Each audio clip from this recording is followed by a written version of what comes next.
Hi everyone, and thank you for joining us for the beginning of the Model as a Master Pal program training for parents here at Lab.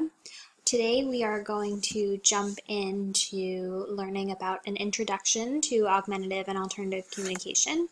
We're also going to talk about modeling, and then we are going to start with our M for motivate. So Model as a Master Pal here is kind of a recap of what I sent you all via email. This is the program developed by Tabi Jones-Wohleber. She's also a speech-language pathologist working with students who are learning to use AAC. And she determined that it would be really helpful to have some type of curriculum to train parents, teachers, teachers. So our next slide here talks about the Communication Bill of Rights, which is a really important key part to kind of review to have this foundation of knowledge here, being good communication partners. So the Communication Bill of Rights was a doctrine kind of created by the National Joint Committee for the Communication Needs of Persons with Severe Disabilities. It's also affiliated with ASHA, which is the Board of Speech, Language, and Pathologists. And they decided that it was really important to kind of think about the rights of all people who communicate and really reemphasize that they're still the rights of people who are communicating regardless of their disability. And so all of these points, and this is a handout that is given to you in your folder, but I can send them to you via email if you don't have them. But all of these points on either the one you have in front of you or the one on these slides are really important just in the total learning environment of a student using AAC. But the one that we're focusing on a lot here as we're learning to be good communication partners is the right for a student to be taught how to communicate. And I think that's a powerful statement when we're thinking about how we can grant access to communication and a language system for a child who may be functionally nonverbal. And it might seem really easy to get that device, but then there needs to be a very systematic approach to training and teaching. And I think it's important to take a step back and reflect on that there is that teaching component that needs to happen, and it is the right of that student or child to have that taught to them, and not just the expectation that they would know how to communicate now that they have some type of system.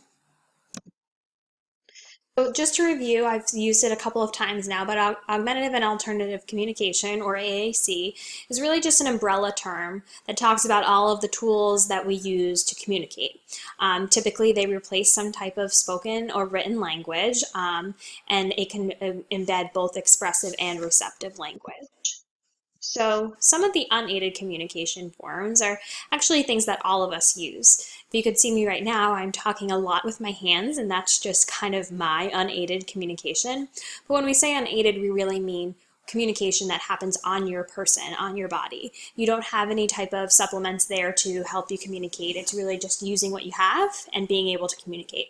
So a lot of you who are parents will probably think of many examples of your child being able to communicate via vocalization or a gesture, shifting their eye gaze around a room, using some sign language perhaps, definitely facial expressions and body language. When you think about it, all of those ways that they kind of communicate with their body have meaning attached to them. The other type of communication would be aided communication, which is really why we're here today. So we're talking about things that exist beyond the body, typically some type of system of language. You might see some symbols or written language. So we have mobile devices where they might be texting or typing. We have low-tech communication boards, so there's no speech output, but there is a systematic way that symbols are arranged on a page.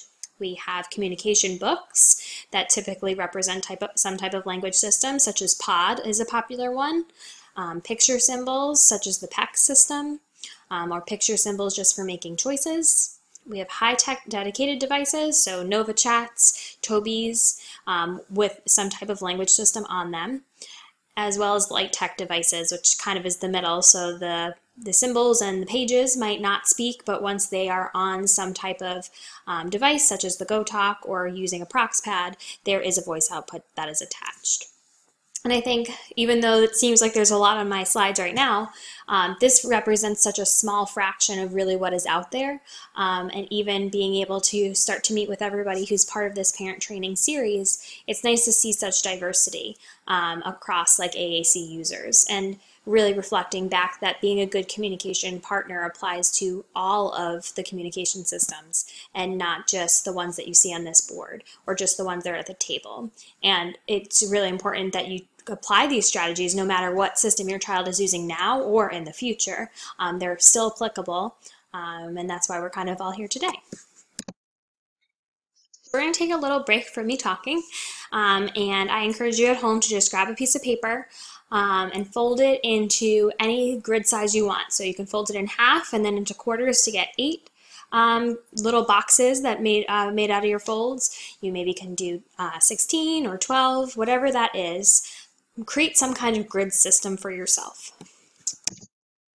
Once you have that, I want you to write down words or phrases. So a phrase would be like, let's go, or I want, or you can do individual words. One word or phrase into each box. Once you have all of your words or phrases, I don't know if you'll put your pen down or not, but I want you to just take a break, and you can go on to this next slide here. I want to see what you're able to do with your communication system. Are you able to greet someone who is maybe sitting next to you? Were you able to request a preferred item that's in the room, one that's outside of the room? Are you able to ask questions, indicate refusal or dislike, share about your family, tell about something that has recently gone wrong?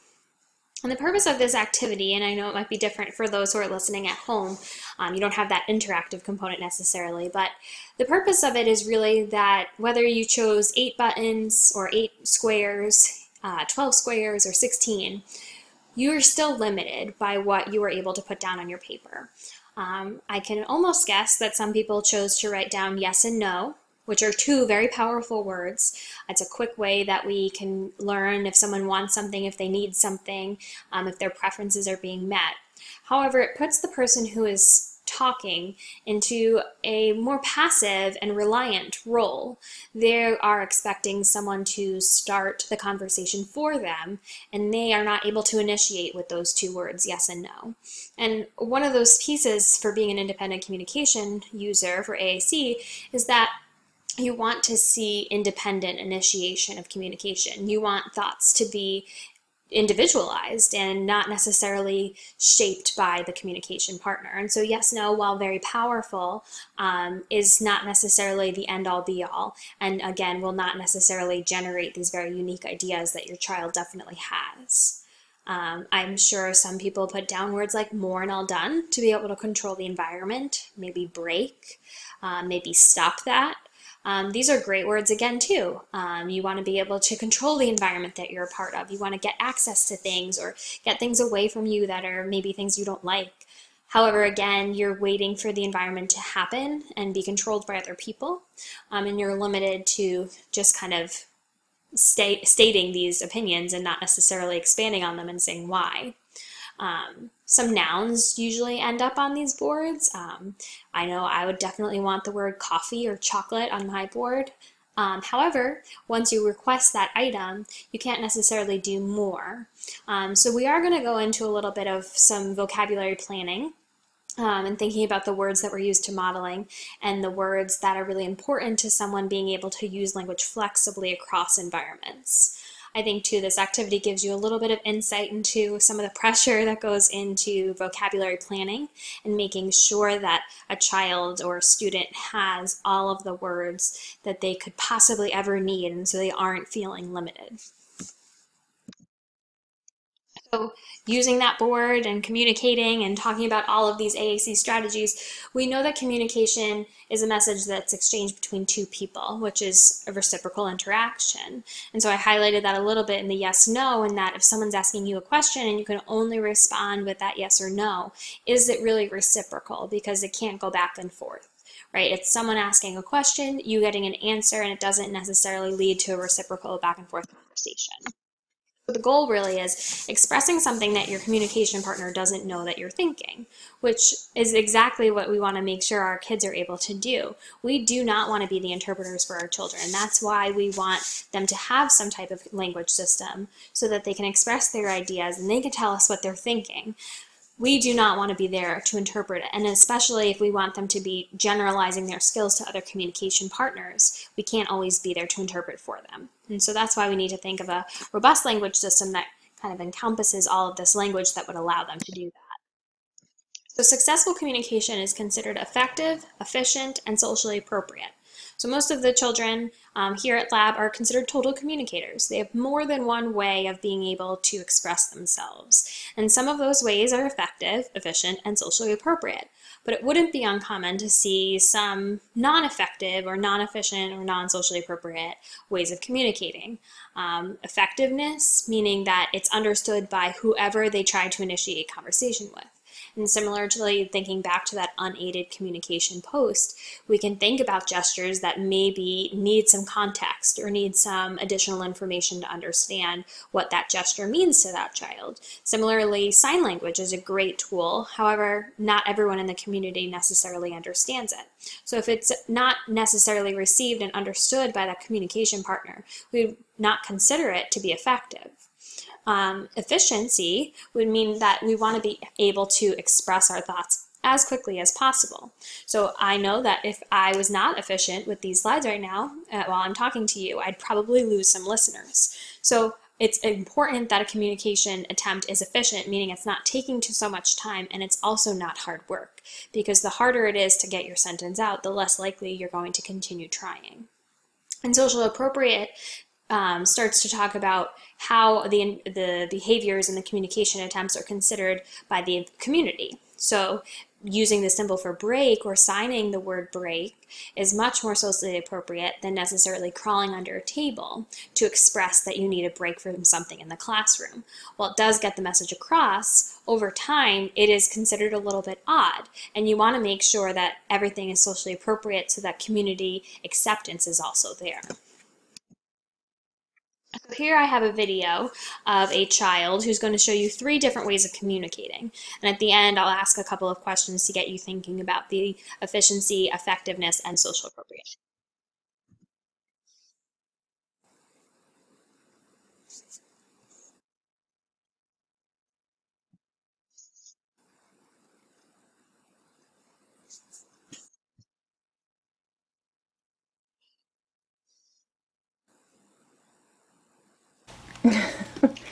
Hey, Will, you stay there, okay? When you're in the car, what do you like to watch? Baby. Can you show me with signs how you say it? No, with signs. Say it with signs. Don't use the iPad yet. How do you sign? Baby. Baby. Oh, good job. You want to say it with the iPad? Okay, what do you like to watch? Uh-oh. Okay, go ahead. What do you like to watch? Baby signing time. Yeah, baby signing time.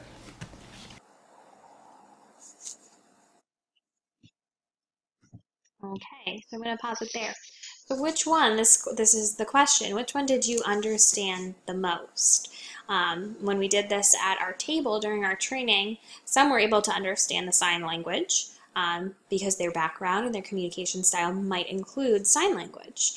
Some people had the background knowledge of that video that Will enjoyed watching, so they were able to kind of use their background knowledge to understand, oh, I think that might be baby sign-in time.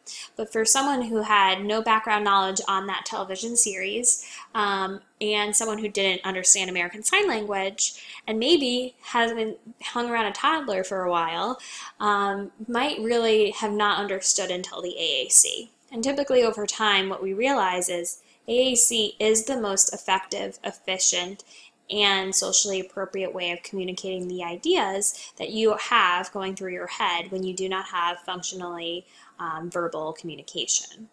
And so I think this just highlights that while you can still be a total communicator, we want to make sure that we're using strategies that are accomplishing all forms of successful communication.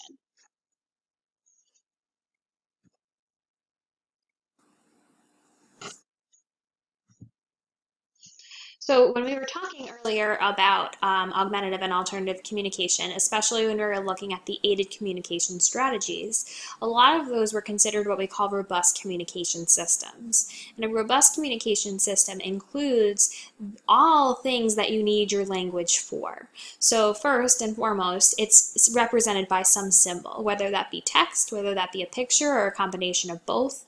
If their child has visual impairments, they might be what we considered high contrast, or pictures might be cut out in a specific shape, spaced on a grid in a particular way. But whatever that symbol set is, it's able to be learned by that person who's using the AAC system. Symbols need to be presented in a consistent pattern, just like we use our language when we're talking. There is a pattern to it and a rule set, and this pattern can then be accessed in a meaningful way with the least amount of effort. The rules and patterns, again, highlighted for developmental growth, meaning that the language will grow with them as they learn more and more. It's usable in conversation and discourse for a variety of pragmatic functions. Pragmatic might be a word that we need to take a step back and think about, but pragmatic is actually what we consider all of our social language. So being able to go back and forth in conversation, maybe being able to repair a breakdown in conversation, social greetings, questioning, inquiring, understanding some of even the nonverbal cues and being able to pair them into the AAC system. These are all what we consider of pragmatic functions.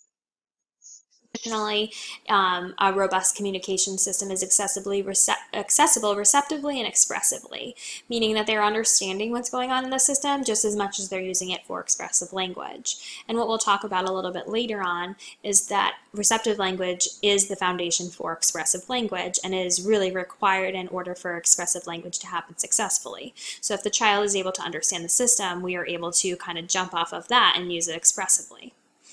Core vocabulary and fringe vocabulary we will also speak about. I highlighted a little bit that nouns when you're making your communication board, and that would be what we call fringe vocabulary. So they're the words that kind of label and maybe what we call personal language. So members of your family names, toys, games, books, and core vocabulary is flexible and kind of moves across your language system. It can be used in multiple situations for multiple language functions. And all of these full, robust systems are the ones that are going to give most successful communication. So we talked about POD and LAMP, Words for Life, Proloquo to Go, Touch Chat, which is on Anova Chat, Compass, Speak for Yourself, and there's, again, many others out there. So this is another handout that you have either via email or in your folder, and these are the AAC agreements that were revised at a conference called ATIA, and these are the agreements that are created by speech pathologists and researchers who agree that these are the things that need to be used when teaching children and students and adults who are using augmentative and alternative communication. So they are the things that we know are research-based and are important to the successful learning of using an AAC system. So it's just a nice reference to have in terms of planning and thinking and understanding, again, why we're here at this table or on the internet today learning about being a good communication partner. So if there was any questions or comments, you can email me for that first part, but we are going to jump into our next part, which is modeling. Before I start to show those slides, I just want to reference this quote here at the bottom.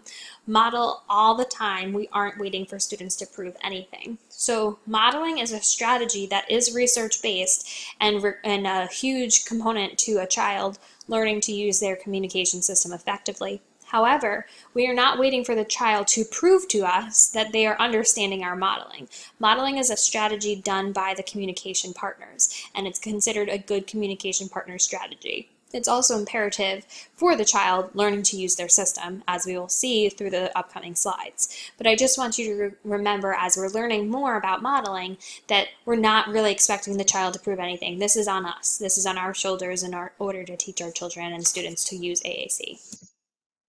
So modeling, the simple definition, is a system or thing used as an example to follow, not an imitation task. So again, even though I might model something, I'm not expecting the child to imitate me back because that is not communication, that is just imitation. So here are some questions to kind of get thinking about why we're here talking about modeling. So language is always learned through modeling. So let's think of a child in your life and what his or her first word was. Thinking about it, typically mom or dad, bottle, some favorite toy, those are the first words you're going to see emerge. And again, how many times do you think that child has heard that word before speaking it? Everyone had some guesses across our table, but none as high as the 2,000 to 5,000 times that research has shown is how often a child hears a word before they even use it once. I think that's a powerful number to think about because that means a lot of modeling, but we will learn more about that as we go on. So thinking again, have you ever had the experience of hearing a child use a word, phrase, or expression that is a direct imitation of a familiar adult? And I'm sure we all can take a step back and say yes, some of those being fine examples and some of those maybe being funny ones in which they've repeated some type of word you don't want them to repeat. And they, of course, use it in the perfect context. And that is because experiences and context really shape the way we use our language. Hearing sounds and hearing words, they're just sounds and words until we attach meaning to them.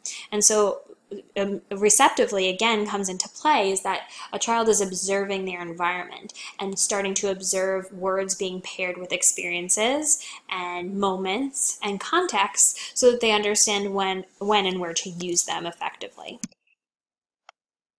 So language is shaped by feedback, just like I was saying about communication attempts. So when we respond, when a child says mom or dad or baba, the next thing that happens is we're giving them some type of feedback. When you give that feedback, typically positive, some type of excitement or say it again or yes, that's what you said, I heard you, you're causing the child to use it more frequently because they're attending to the same thing that you're attending because of that feedback that you've provided. You've created some engagement. And so these are the foundations that we're going to think about when we're modeling, because modeling on AAC, though it might feel different at first, is really the same as modeling for our spoken language for other children in our lives. So why is modeling so important? So this amazing stat says that 4,000, a typically developing child gets 4,370 waking hours of spoken language input before they begin to speak around 18 months. If a child learning to use AAC only gets input using their aided language tool 2 times a week for 20 to 30 minutes, it will take them 84 years to have the same amount of experience with their device as an 18-month-old child. And so this quote has circulated through the AAC and speech pathology world for a while now, and there's a wide range of reactions on it. It's meant to be powerful and impactful and thought-provoking especially for those who are learning to be good communication partners. It's also meant to highlight that while speech is so important, it's not the end-all be-all for a child learning to use AAC. AAC is a new language, and just as if you were learning any other foreign language, it really benefits from being in an immersive environment. And so if there's only these set times of day where they are receiving the modeling, then we're not necessarily creating the most successful environment, facilitating the most success. So I think just thinking about that quote and thinking about how we really need to step up and be great modelers for our children and students, and kind of realizing the impact of why will be really helpful. So language doesn't magically happen when a device is in place. Modeling is needed. So I mentioned that earlier when we looked at the Communication Bill of Rights, that our children have a right to be taught to use their devices. And so just placing that device in them, while that's a huge step in and of itself, there's still so much more to come. So here I have a fun little video. But I like the message that it's kind of sending in order to see why we are here and what modeling is really intended to do.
I hope that that video kind of gave an example in a fun way of what modeling looks like and how it simply can be implemented.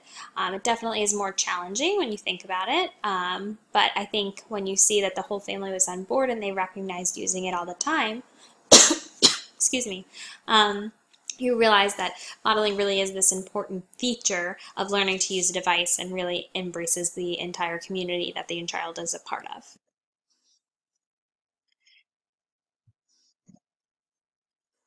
Modeling also kind of tackles some of these pieces of language that really are difficult for someone to understand. So language is messy. Modeling is there to teach word combinations, fixing mistakes that happen, and also thinking aloud. It's hard to kind of think about the organization of our own language, let alone an AAC language. And so sometimes it is good to think aloud and think about that metacognition of the things that are going on in your head to find some of those vocabulary words. Language is powerful, so modeling is teaching that words have impact and they can control your environment and build relationships. Multiple functions. So again, when we talked a little bit about core vocabulary, we talked about just how that's flexibly used across all environments, and we'll talk more about that, but you have more than one way of communicating for different purpose and for different purposes. So you are requesting and protesting, commenting, asking questions, responding, sharing information. Your language does all of that, and so we want to make sure that we're modeling all of those functions for the children as well. This visual kind of is there to support, again, modeling with a device versus modeling just spoken language. So we're going to say that circles are spoken language and squares are AAC language. So in our first picture, we have here, right here, if you hopefully can see my mouse, spoken language as your input. Child is hearing it. Their output was successful, and now spoken language. Here, again, we have spoken language as the input. We can see the confused face and recognize that we were expecting an AAC output. There was no AAC input, which is what's leading to this confusion.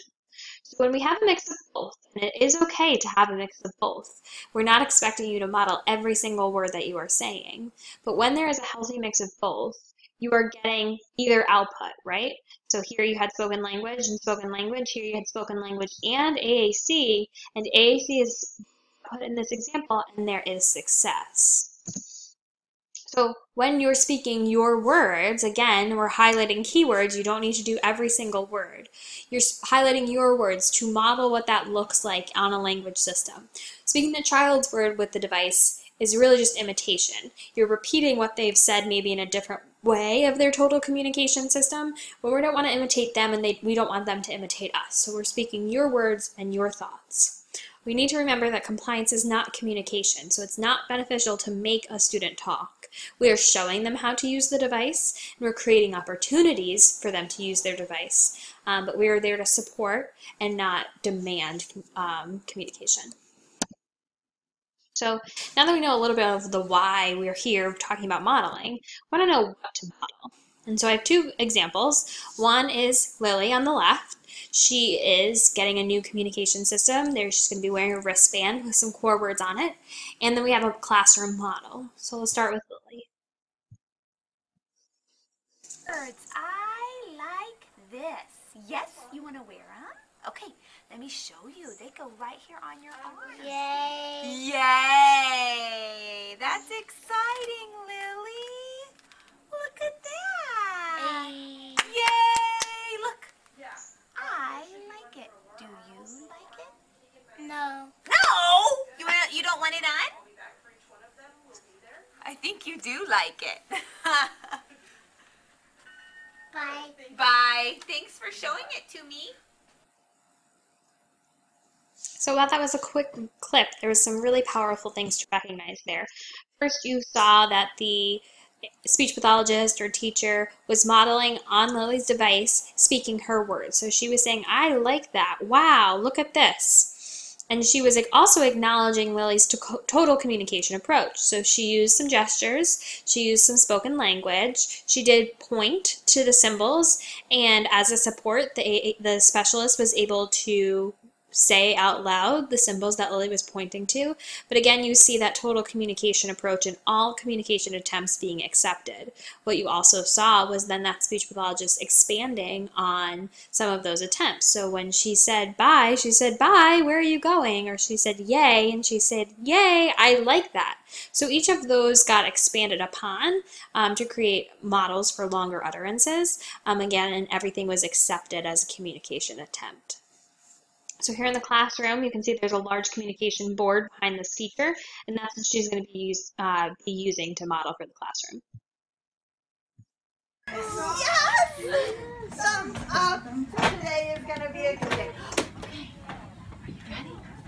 Guess what? Guess what? We got something. But we do not know what in it. Yeah. Wait a second. Wait. Whoa. What do I have? Yes. What did we get? I cannot imagine. What should I do? Flip. I should break it open. You think I should break it open? You think I should open it? And should I take out whatever is inside? Ooh, it's so exciting. Tabina, sit down. You want to listen?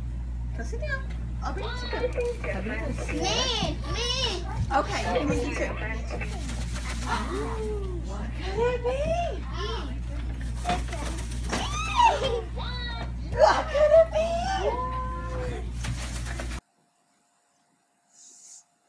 So again, another awesome clip using core language to model, an AAC to model.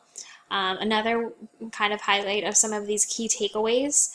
We saw her model some words multiple times, but what was important was that she wasn't not necessarily modeling the same question. So I know that she said what a bunch of times, and it was a bunch of different what questions.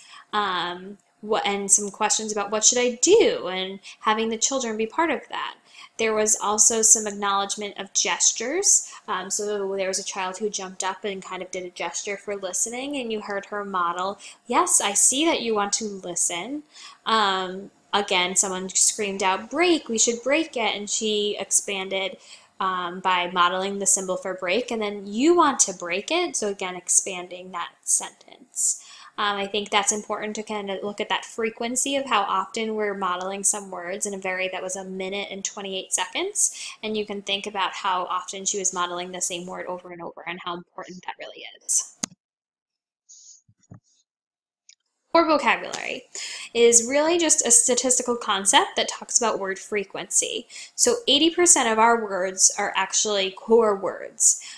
They're from a pool of a few thousand, but there's really 350 to 400 of them that are most daily used.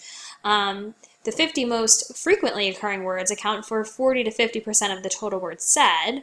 And so if 80% are core words, then 20% are what we are calling those fringe words and those nouns. And just because of that difference of frequency, so 80% to 20%, doesn't necessarily mean that one is more important than the other.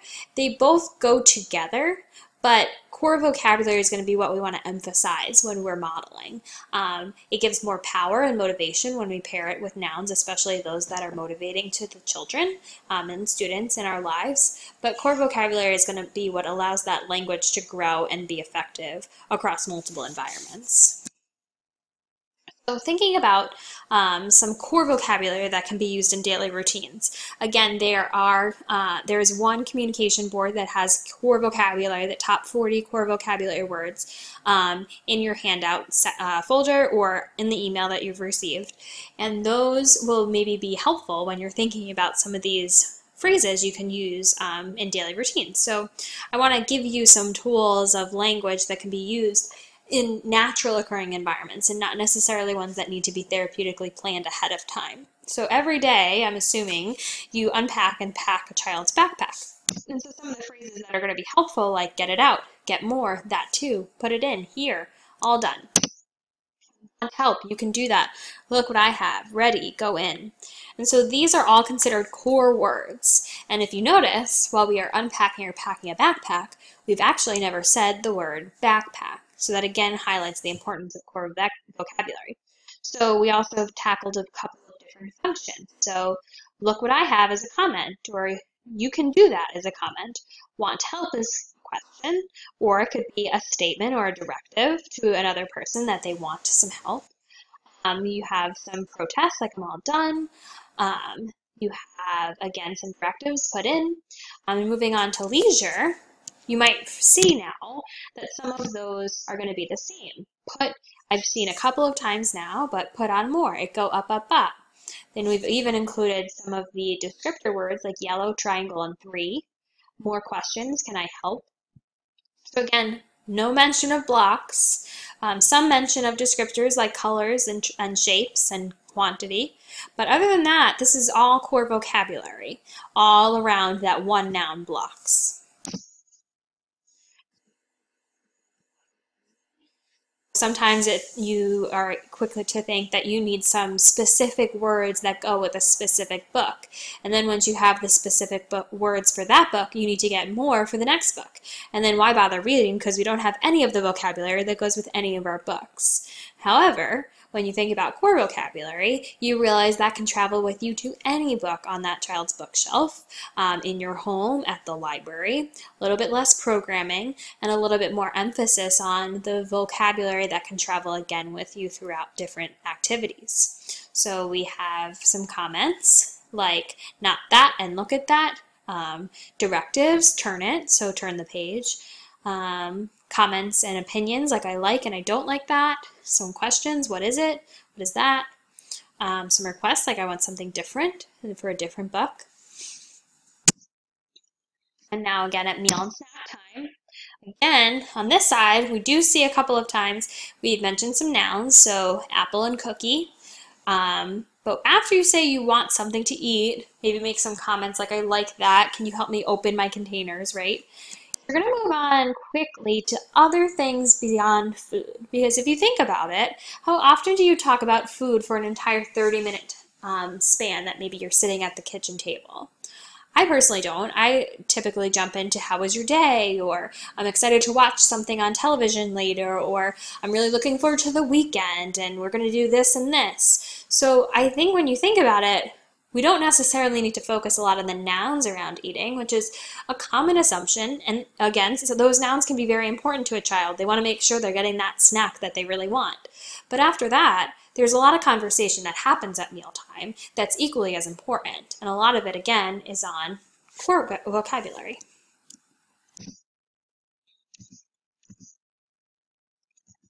So now that we know why we're modeling and what we're modeling, how are we going to do it? So we are going to be providing ample opportunities for meaningful engagements. So you need to have some of these routines and think about them. Similarly, when we were planning some core vocabulary for routines, we talked about packing and unpacking a backpack.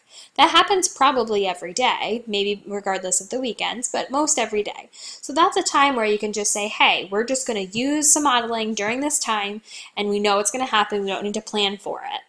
Another thing that you don't really need to plan for is greetings. They happen in our community, they happen in school, they happen when you walk through the door every day, and they're predictable. That really you can read the context and know that one is coming. So you want to think of some of these predictable opportunities. There's plenty of other opportunities that we can think of and brainstorm and create, but the ones that are just going to happen naturally sometimes are the most powerful. You also might want to think about sabotaging the environment, which sounds very scary. However, that really just means creating this environment that's facilitating communication. So sometimes we have a lot of bookshelves and toy cabinets that are accessible to the child. We could think about putting some of those really preferred toys a little bit out of reach or in a cabinet that needs help being opened. And that's going to create a communication need. The child is not going to be able to get access to something independently and will be required to communicate with someone to get their needs met. Sometimes even starting an activity for an arts and crafts project that you know needs glue, but maybe withholding the glue to get the child to be able to say, oh, I need that, and get your attention and request something and comment on what's missing on the table. Even setting things up and holding the materials and having the child kind of label the things that they need or don't need. These are all going to be important ways of creating some communication opportunities. Sometimes even when that total communication approach is coming into play and a child is communicating with you, you can take a step back and say, oh, I don't understand that, and instead of interpreting. Might be hard to take off that interpreting hat at first, but I know that you can all do it. So you want to kind of take a step back to say, well, I want to make sure that they really are effectively communicating and making sure that everybody's understanding and not just that most common communication partner. So saying that you don't understand something to encourage your child to use a more effective modality is an okay thing to do. Don't feel guilty about doing that. Also doing some crazy things like when you're getting dressed in the morning and putting on your hats and coats for our New England winter that's upcoming. You can put your hat on your foot, or you can put your jacket on upside down and just elicit some type of comment from your child. See if they're engaged, see what they're kind of thinking about. These are all ways to kind of create an engaging environment. Choice making is something that's usually targeted very early in the communication development. However, you can still create some choices so that your child is able to kind of do more than the functions of just making a choice, but maybe protesting and expressing an opinion. You might create an opportunity during getting dressed, and they have to choose everything from their underwear to their socks to their pants to their shirts to their shoes. You might start with 2 choices, but then you might start to model that you might want something different from that field, because we all know there's more than 2 choices in the world. So you want to make sure that they're able to use their language for getting access to something that might not necessarily be in their immediate environment. Also, accepting that no, they don't want something from that field is huge. So again, modeling that they can ask for something different, accepting that no, and modeling maybe that there is different things, let's go find them. All of that is important to the process. And expectations are also important. So turn taking between a student and an adult to understand, again, that pragmatic function.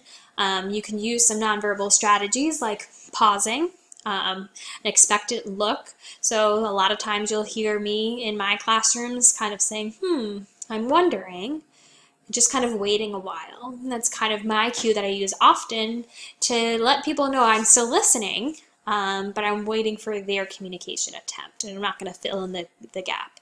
Silence can be awkward at first, I totally get it, but it's really important. You can even set a timer on your phone so you know you're giving 10 seconds of wait time. A lot of our students need that processing time, so wait time is huge for them just to think about what kind of a response they want to give before they even go to formulate that response. So don't feel like you can't stop and just accept that silence, because that's going to be really important. So again, using that core word board that's in front of you, I'm going to model on my board, do you put all that in? That's my sentence. What I want you now to do is kind of imitate. And I know I said that modeling is not an imitation task, but I just want to see how quickly you can make that same sentence after I've modeled it for you. When we did this at our table, everyone was able to do it in about 5 seconds, let's say. It was quicker than when I said, now can you tell me I like that? And that took about 10 seconds, if not more, for people to complete. And I think the powerful piece in that is that when you watched me on my screen say, do you put all that in, you're building a motor pattern. You're visually attending to what I have to say. I'm hopefully pairing it with something meaningful. Maybe I'm cooking and I'm asking if you put an ingredient in the bowl, or I'm asking if I'm putting a folder into a backpack, or I'm doing laundry and I want to know if this is the detergent to put in. But I'm giving you some type of insight into where these words are located in your system. When I said I like that, I gave no context, and I gave no motor pattern planning. So you had to take some time to look through these words, and there, again, it's not many, but it's more than that 8, 12, or 16 you might have done on your communication board. And your brain had to process and think about how this board is organized. So that just kind of gives insight into why modeling is important, because you're going to increase that efficiency when children are trying to generate language, because they're getting models of where things are located in their device as well. So engagement is huge for that motor planning and really for understanding all modeling. It's the foundation of learning. So for students to achieve active engagements, they should be active participants, demonstrating their understanding and be engaged in learning. One way to do that is self-talk, which is the practice of talking to oneself out loud. We can do self-talk all the time, and I do it, and it might sound silly to those who are listening, but it's my way of kind of showing that I am also still learning systems, even though I might be the specialist and the person who's teaching you how to do it and the staff how to do it. It's a learning curve for all. And so talking out loud kind of takes a little bit of the pressure off, because people can see that I'm still thinking actively about where things are located. So when I'm describing with AAC, I might just be talking out loud about, wow, look what's going on over there, and using my device or a child's device to talk about it. I might be explaining as well. So, you know, we're all moving around the room to get to reading time. This is what we need to do, and using the device to kind of describe those directions. I also might be problem solving, like, I really need to find this word for this upcoming group. I wonder where it is. And thinking about, I need to go to groups, and I need to think about which word my group is in, and then I can open that group page and see if the word is in there. And if it is, I found it. That's really great. So that's kind of talking through problems too, because that's important to help children understand that they can also go through that process to find words, and it's okay if it takes a couple of minutes. Fixing mistakes, which includes using some of those navigation buttons. So I need to clear my screen because I have a lot of words in it, and I need to go back a page because I missed a word. It's all great. And commenting with AAC is what we're going to talk about, another strategy. So commenting is one of those really great communication functions because it's never wrong. We always say everyone has their own opinions, and they're entitled to their own opinions, and they're not wrong. So comments are really just an expression of opinions or a reaction. So they're always relevant because you're allowed to have opinions about many different things. They engage people because once you put your opinion out there, people are ready to socially engage with you and maybe share the same one, maybe argue and differ with your opinion. Either way, you're still creating engagement. It provides meaningful feedback, so it's hopefully related to the context, and we're modeling that as well. It's fostering some social closeness because, again, you're building rapport and creating relationships with people as you're commenting. And it's growing language because it's including some of these smaller language functions. Another piece to that is also being responsive. So when there are communication initiations from a child or a student, we want to make sure that we're showing that we're actively listening. So you are repeating or recasting for confirmation or clarity, meaning that you might say, I heard you say that you like that. And you might ask a question in response. If it's just a simple word like, you might say, oh, you like that? Or do you not like that? And ask for that clarity and confirmation. You're going to reflect on and validate that the child has taken the moment to initiate their language and their communication by saying, oh, I heard you say that. It was a really nice way of you to ask that question or share your thoughts. Pause and offer wait or think time. Again, I said that there is an importance for wait time and for pausing. Our students do require some processing time. We require processing time. So making sure that that exists in between some of these statements as well. Showing engagements by reciprocating is just huge in and of itself, and always giving an out. So if their child has done some comments and they've kind of zoned out, or if they've asked some questions and it seems like they're done, allowing them to take a break from the conversation is totally normal, right? Sometimes we all need to take breaks from conversations, so accepting that and giving that out is important as well.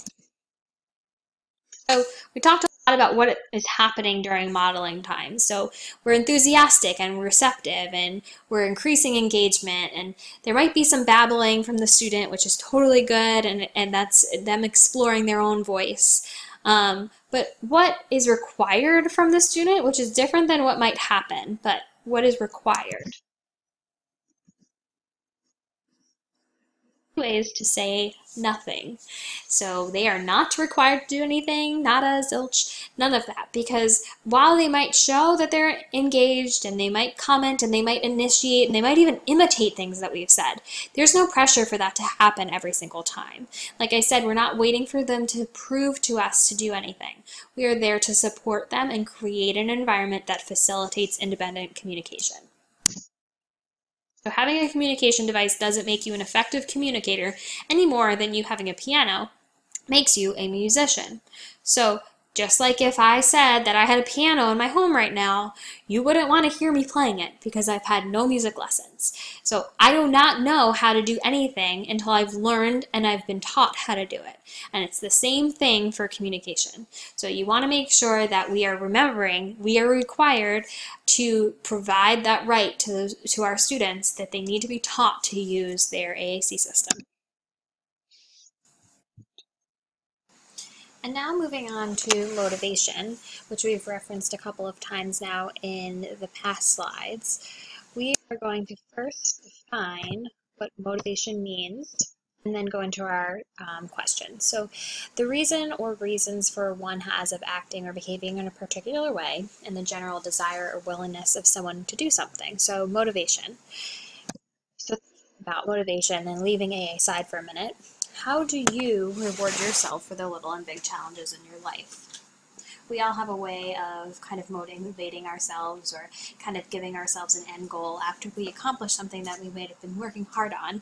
Sometimes it's tangible, sometimes it's just a relaxation moment.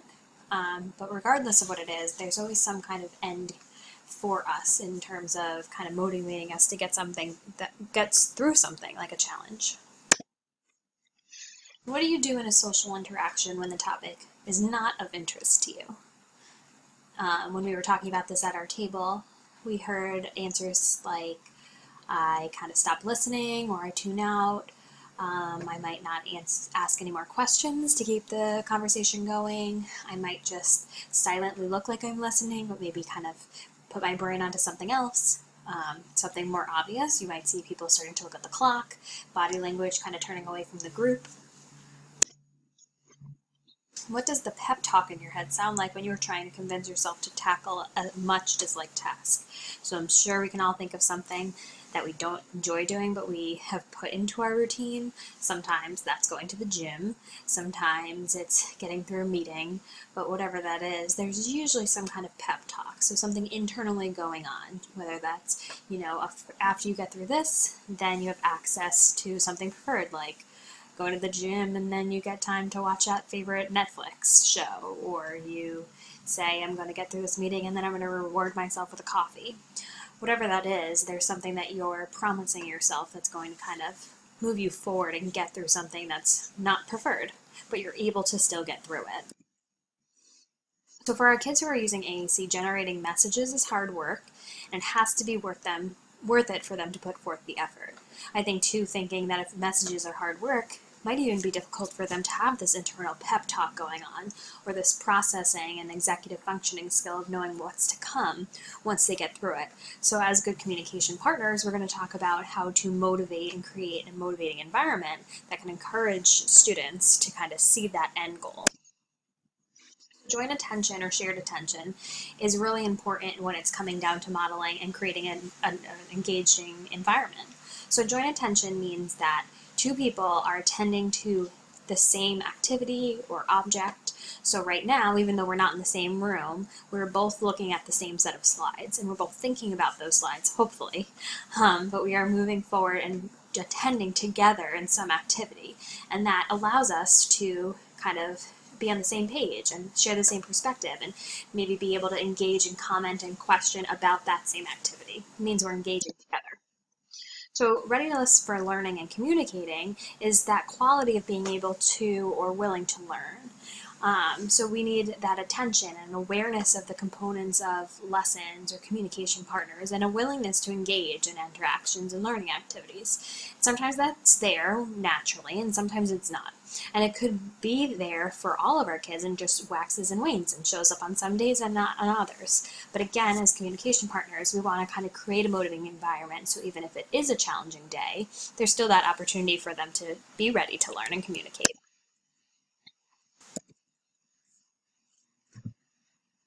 So motivation is the key to engagement across life's activities. We've talked a lot about communication today, but also for learning and motor access, attention, organization of time, space, tasks, and seeking opportunities and experiences. So motivation comes in 3 different forms. So I have some pictures here that might be relatable for you. So intrinsic means that you are having that inside yourself. You're either interested in something, you have satisfaction from completing something, you may enjoy that social interaction that you get for completing some activity, and you have these inward kind of like, I did it kind of pep talks. Extrinsic means that you're getting some kind of verbal praise or praise in general, rewards, money, fame. So it's coming from the outside environment, and you're still getting that as a reward, which may motivate you.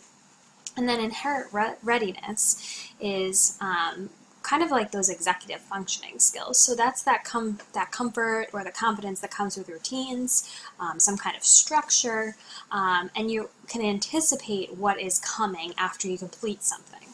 So I have these pictures here that relate to us, but in schools, an intrinsic kind of way of motivating might be like you get a high five after getting through morning meeting. Intrinsic way might be getting some kind of tangible or edible food that you might receive after getting through some activity. In order to kind of have those executive functioning skills, we have a lot of visual schedules which help you anticipate what is coming next as you move along some type of routine. So lack of motivation results in reduced quality experiences. So we said having that motivation really increases all of these learning opportunities, but without it, there's definitely less learning. There could be some disinterest in communicating.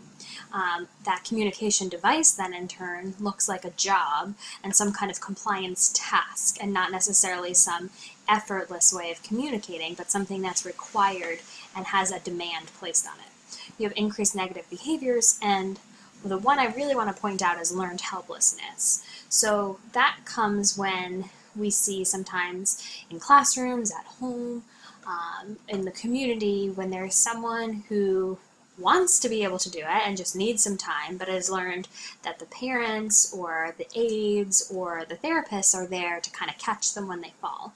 And maybe that wait time isn't enough, and after a while that aide jumps in and kind of finishes the task for them. And since our kiddos are so smart, they're quickly able to realize that, hey, if I just wait them out, they're going to finish it for me. And that learned helplessness is probably the most difficult thing to break when it comes down to looking at communication as a compliance task. And so we want to be careful that, yes, we want to help and support and model, but we also want to find that boundary, which we talked about earlier, making sure we're still setting that bar challenging enough, but not too challenging. So motivation can be elicited by considering interests, providing repetition with familiar pieces of that interest, but also new experiences, and responding to the social cues when behaviors are observed. So you can do your own type of preference profile. I'm sure you can all name something that your child is very interested in, just like we can at school note the activities that our students are interested in and the ones that are really less preferred. Even in those less preferred activities, there's ways of pulling in things that are super motivating to the child so that that less preferred activity can still be sort of preferred, and the motivation to participate is still there. That can happen at home too. Some activities, I'm sure, maybe activities of daily living are not motivating, but maybe if there's a little twist on it, you're able to kind of pull in that motivation. Motivation can also be elicited by taking off that pressure. So again, if we think back to that quote for modeling, that the child is not required to do anything, and they don't have to prove to us that they're understanding modeling, that's exactly what we mean by taking off that pressure. That backing off and giving the student space to figure it out on their own, that is super important. That helps problem solving, that helps executive functioning skills, and that takes off that idea that communication is some kind of chore or a job or something that they have to get through during their day. So we're going to talk about prompting later in the training series, but once we do, you can see that there are different levels of prompting. And to be honest, the level of prompting probably will change each day depending on the child and where they're at. So I think just understanding that prompting comes in many different ways and it can be kind of a fluid process, that would be great for being able to move that bar higher on some days, lower on other days, or they might be really tired, maybe sick, but still setting that bar high enough so that you're continuing to keep expectations. It kind of goes into providing boundaries that are attainable, predictable, and again, offering a choice. We don't want to keep putting demands. So motivation can also be elicited by reinforcing constructively, providing feedback, not just praise. Again, we always want to be super supportive and telling our kids when they're doing a great job, but also providing some feedback. Some kids don't really respond well to praise, so we want to also consider that. But having this positive and respectful relationship, even though they might make mistakes, and they're going to, just like we do when we're making modeling happen in our lives. It's something that's new, and we all make mistakes day in and day out. But you want to make sure you have that support system there, and the child should feel supported when they're kind of experiencing this and trying new things and going through this learning process. So that I believe in you approach, that's really important, and that's kind of going to be our big send home point from this motivation area, is that we really want to think about how we are showing that we presume competence, which is a really big push in the field right now. Really understanding that our kids are capable of having communication, of accomplishing a bar and then accomplishing the next one, really approaching challenges and being able to surpass them. And really a lot of that comes by just showing that we support our children and really showing that they can do it. So really simply throughout the day, that I believe in you approach can be conveyed by first tone of voice. So while our students may not show that they're always understanding everything that is being said to them, they are the first to pick up when you have a negative tone of voice. And that is really important. So you might be having an off day, you might be feeling really frustrated. Modeling can be tiring. It can be frustrating when you don't have a lot of feedback for you. We need feedback just as much as our students need feedback.